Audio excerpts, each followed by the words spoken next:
এখন থেকে আর কষ্ট করে ইউটিউবে থাম্বনেল তৈরি করতে হবে না। কিভাবে আপনারা কপি পেস্ট করে থাম্বনেল তৈরি করবেন সেটি দেখাবো আজকের এই ভিডিওর মাধ্যমে। হ্যালো ভিউয়ার্স, আসসালামু আলাইকুম। আজকে আমি আপনাদের দেখাবো কিভাবে আপনারা কপি পেস্ট করে একটি ইউটিউবের থাম্বনেল তৈরি করবেন। চলুন শুরু করা যাক ভিডিওটি। মোবাইলের স্ক্রিনে আসার পরে চলে যাবেন এখান থেকে ইউটিউবে আসার পরে আপনি যেই থাম্বনেলটি এখান থেকে মেক করবেন সেই থাম্বনেলটি এখানে সার্চ বারে গিয়ে সার্চ করবেন। ধরুন আমি ফেসবুক পেজ কিভাবে তৈরি করতে হয় এরকম একটা থাম্বনেল খুঁজতেছি। আসার পরে এখানে দেখেন অনেক থাম্বনেল কিন্তু এখানে চলে আসছে। ধরুন এই থাম্বনেলটি ইউজ করব, সেজন্য এটার একটা স্ক্রিনশট নেব।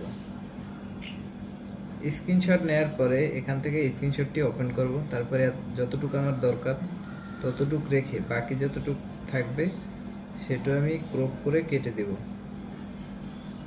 তারপর এখান থেকে চলে যাব ক্যানভা অ্যাপসে। এরপরে ক্যানভায় আসার পরে এখান থেকে আপনি ইউটিউব থাম্বনেল নামে যেটি আছে এটাতে একটি ক্লিক করে দিবেন। এটাতে ক্লিক করার পরে এখানে অনেকগুলো আপনার ফাইল চলে আসবে। সেখান থেকে আপনি যে কোনো একটি ফাইল সিলেক্ট করে নেবেন। এখানে কিন্তু অনেকগুলো ডিজাইন চলে আসছে। ধরুন আমি প্রথমে যেটা আছে এটাই আমি নিলাম। নেয়ার পরে এখানে যেগুলো আছে সব কিছু আপনি ডিলিট করে দিবেন। দেখুন ব্যাকগ্রাউন্ডটা কিন্তু ডিলিট হয়ে গেছে। তারপর এখান থেকে এই যে টেক্সটগুলো আছে এগুলো সব ডিলিট করে দিবেন। এগুলো ডিলিট করে দিবেন। এই ছবিটা ডিলিট করে দিবেন। এটা যদি আপনি ডিজাইন হিসেবে রাখতে চান তাহলে রাখতে পারেন। এখান থেকে এতটুকু ডিলিট করে দিবেন। তারপরে এখান থেকে আপনি গ্যালারিতে চলে যাবেন।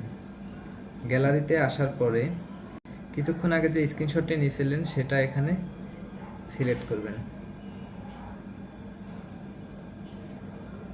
এরপরে এইটাকে এখানে আনবেন। আনার পর এটা টেনে বড় করে দিবেন।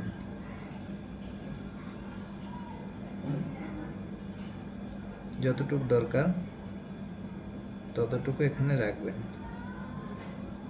এটাকে ডিলিট করে দিবেন। উপরের এই লেখাটা ডিলিট করে দিবেন। এইটা ডিলিট করে দিবেন।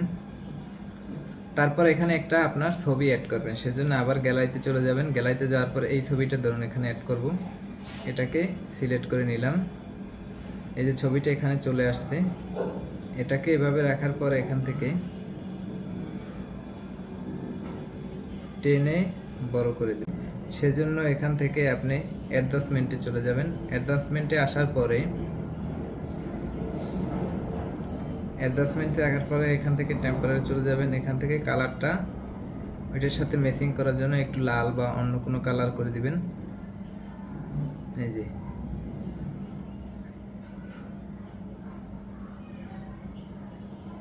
যে আমার থাম্বনেলটা কিন্তু এখানে খুবই চমৎকার লুকে তৈরি হচ্ছে। তারপরে এটা কিভাবে সেভ করবেন, এখান থেকে ডাউনলোডে একটি ক্লিক করবেন। ডাউনলোডে ক্লিক করার পরে এটা কিন্তু সেভ হয়ে যাবে।